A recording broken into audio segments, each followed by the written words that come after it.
15 जुलाई 2016 से लेकर 27 मई 2022 तक डफर ब्रदर ने हमें स्ट्रेंजर थिंग के टोटल 4 सीजन देखने को दिए और अब 2025 में इसका लास्ट सीजन 5th आ रहा है। एंड रिसेंटली ही नेटफ्लिक्स वालों ने इसका एक टीजर भी ड्रॉप किया था जिसका मैंने पहले ही ब्रेक डाउन कर दिया है, तो अगर तुम चाहो तो उस वीडियो को देख सकते हो और लिंक ऊपर पॉप आउट हो रही होगी। Well season 5th total 3 parts में डिवाइडेड होने वाला है, जिसमें से वॉल्यूम 1 तुम्हें देखने को मिलेगा नवंबर 26 को और इसमें टोटल 4 एपिसोड होंगे, जिसमें से पहले एपिसोड का नाम है द क्रॉल, सेकंड का है vanishing of Holly Wheeler, number 3 का है the turbo trap and number 4 का है सॉर्सरर। एंड वॉल्यूम 2 तुम्हें दिसंबर 25 को देखने को मिलेगा। इसमें एपिसोड 1 का नाम होगा शॉक चॉक, सेकंड का नाम होगा एस्केप फ्रॉम कैमाजॉट्स, नंबर 3 पर है द ब्रिज। एंड वॉल्यूम 3 में सिर्फ एक एपिसोड देखने को मिलेगा जो कि दिसंबर 31 को आ जाएगा। इसका नाम है राइट साइड अप। बट आज का हमारा टॉपिक ये नहीं है। स्ट्रेंजर थिंग को आए हुए टोटल 9 साल हो चुके हैं, तो सीजन 1 रियरली ही किसी को याद होगा, इसीलिए मैं सीजन 1 से लेकर सीजन 4 तक को आज रिकॉल करने वाला हूँ। तो सीरीज के अकॉर्डिंग इसका सीजन 1 प्लेस लेता है नवंबर 1983 में, जिसमें डेमोगॉगन नाम का एक मॉन्स्टर विल बायर नाम के एक बच्चे को अपसाइड डाउन में अपने साथ ले जाता है, जिसके बाद उसकी मॉम जॉइस बायर और हॉपर जो कि हॉकिंस का शेरिफ है, वो सब मिलकर विल को ढूंढने लगते हैं और दूसरी साइड विल के ही कुछ बेस्ट फ्रेंड्स उसे ढूंढने के लिए जंगल में जाते हैं। बट वहां उन्हें मिलती है 11 जिसके पास थी टेलीकाइनेटिक पावर्स और वो हॉकिंस की लैब से बच के भागी है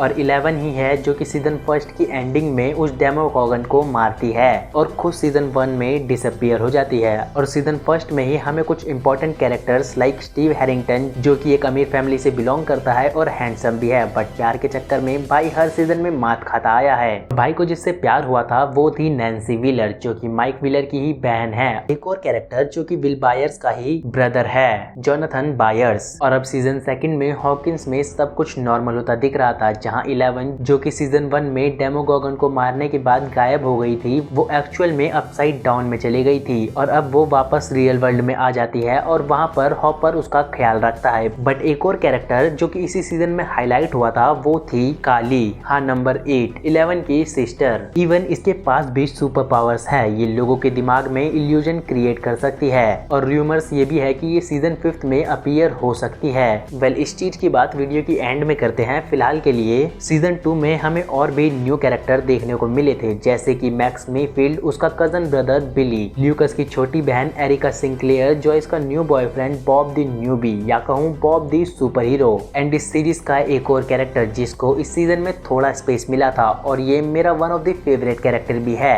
उजड़ा चमन, हाँ अपना मरी। एंड सीजन 2 के विलन थे डेमोडॉग्स और साथ ही एक ब्लैक शैडो जो कि अपसाइड डाउन से विल की बॉडी में एंटर हो जाती है और जब 11 गेट को क्लोज करती है तो उस शैडो का ही एक पार्ट अर्थ पर रह जाता है। और अपना बॉब द सुपर हीरो इस सीजन में डेमोडॉग्स के हाथों मारा जाता है, जो कि काफी सैड मोमेंट भी था, बिकॉज सीजन की स्टार्टिंग में हमें ये कैरेक्टर जॉयस के बॉयफ्रेंड के रूप में बिल्कुल सेट नहीं लग रहा था, क्योंकि हम सब चाहते थे कि हॉपर को जॉयस का न्यू बॉयफ्रेंड होना चाहिए था। But at the end of the season जब बॉब द सुपर हीरो को अलविदा कहने का मौका आया तब हम तैयार नहीं थे। एंड इसी के साथ मूव ऑन करते हैं सीजन 3 पर, जहां पर हमें देखने को मिलता है कि 11 ने जो गेट क्लोज किया था उसे रशिया के कुछ सोल्जर्स साइंटिस्ट की मदद से दोबारा ओपन करने की कोशिश कर रहे हैं। एंड इवन वो लोग उस गेट को ओपन कर भी देते हैं और इसी हलचल की वजह से वो ब्लैक शैडो जो कि सीजन 2 में अर्थ पर रह गई थी वो एक्टिव हो जाती है और इस बार वो मैक्स के भाई बिली को टारगेट बनाती है और बिली को इन्फ्लुएंस करके वो हॉकिंस के लोगों को अपनी टीम में जोड़ने लगता है। और दूसरी तरफ अपने अमीर बाप का सुधरा बेटा स्टीव हैरिंगटन जो कि एक आइसक्रीम की शॉप पे काम करते करते पता नहीं कब डस्टिन के वापस आने के बाद नाजीज के हत्थे चढ़ जाता है। और इन सब में उनके साथ थी रॉबिन जो कि सीजन 3 में न्यू कैरेक्टर थी और एरिका सिंक्लेयर भी उन्हीं के साथ उनकी हेल्प कर रही थी और वो लोग उसी जगह पर पहुंचते हैं जहां पर वो नाजीज अपसाइड डाउन के गेट को खुला रखे हुए थे। और दूसरी साइड वो शैडो एक मॉन्स्टर का रूप लेके सभी के ऊपर अटैक कर देती है, स्पेशली 11 पर, जिसमें उसकी पावर चली जाती है। और इस सीजन में मैं 11 को हीरो कंसीडर नहीं करने वाला, क्योंकि हमें इस सीजन में 2 सुपर हीरो देखने को मिले थे, जिसमें से पहला था बिली जो कि 11 को बचाने में ही मारा गया,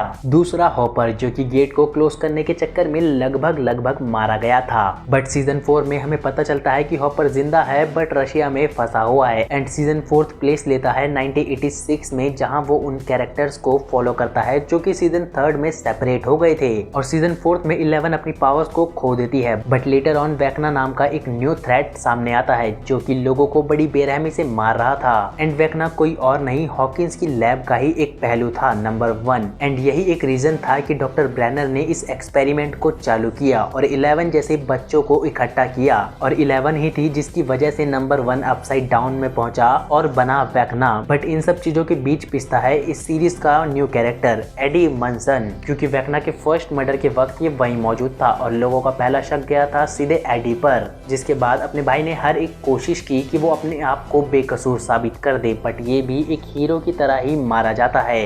और 11 को एक बार फिर से सीजन 4 में अपने पापा का सामना करना पड़ता है, क्योंकि वही इकलौता था जो कि उसकी पावर को वापस ला सकता था, डॉक्टर ब्रैनर। क्योंकि मिलिट्री 11 को ढूंढ रही थी ये सोच के कि ये सब मौतें 11 की वजह से हो रही है, बट 11 की पावर्स वापस आती है। वो उस लैब से अपने दोस्तों की मदद से मिलिट्री को धूल चटाकर भाग जाती है। लेटर ऑन वो वेक्ना को हराने में मदद करती है एंड D1 वेक्ना के एक टारगेट मैक्स को बचाती है जो कि माइंड वॉर थी, बट फिजिकली 3 लोगों ने उसे डिस्ट्रॉय कर दिया, Steve Harrington, Nancy Wheeler and Robin Buckley. इन्होंने वेक्ना के घर में ही घुसकर उसे ही भागने पर मजबूर कर दिया, बट अनफॉर्चुनेटली वो वेक्ना के प्लान को नहीं रोक सके और हॉकिंस में एक बड़ा सा गेट ओपन हो जाता है, जिसके बाद हॉकिंस में अफरा तफरी का माहौल था और मोस्ट ऑफ द पीपल तो हॉकिंस को छोड़ के ही चले जाते हैं। एंड सीजन 4 में अपने हीरोज के सामने थी एक नई मुसीबत। और अब थोड़ी बात कर ले कि सीजन 5 होने कैसा वाला है, तो टीम में से मैक्स अब कोमा में है तो वो तो नहीं दिखने वाली, बट अपना विल फिर से किसी चक्कर में फंसने वाला है वेक्ना के साथ, जहाँ टीजर में वो पागल होता भी दिखाया गया है।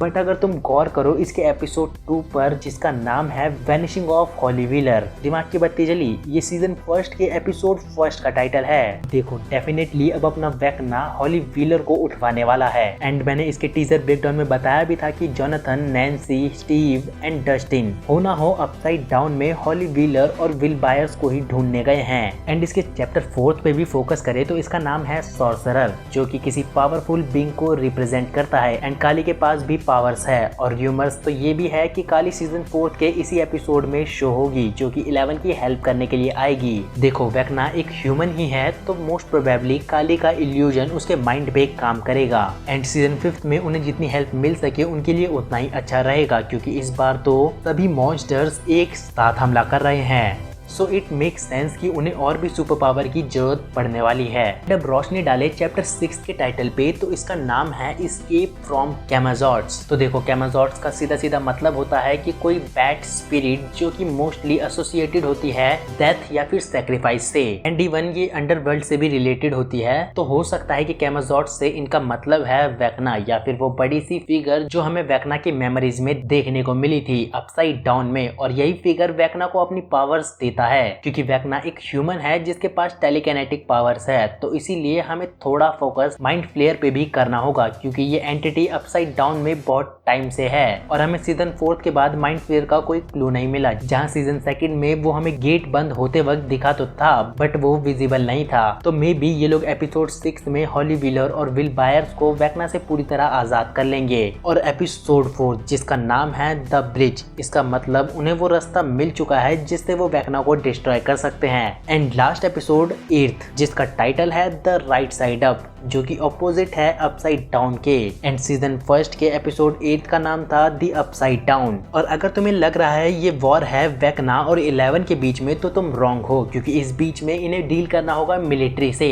जो कि 11 को काफी टाइम से ढूंढ रही है। बट जो भी हो इसका फाइनल बैटल बहुत ज्यादा क्रेजी होने वाला है, लेकिन स्ट्रेंजर थिंग्स के फैंस को थोड़ा वेट करना होगा क्योंकि उसे आने में थोड़ा टाइम लगेगा। एंड D1 इसके बीच में बहुत ज्यादा बड़े बड़े गैप हैं। और अब वीडियो में अगर कुछ भी अच्छा लगा हो तो वीडियो को लाइक करें और चैनल को भी सब्सक्राइब कर ले।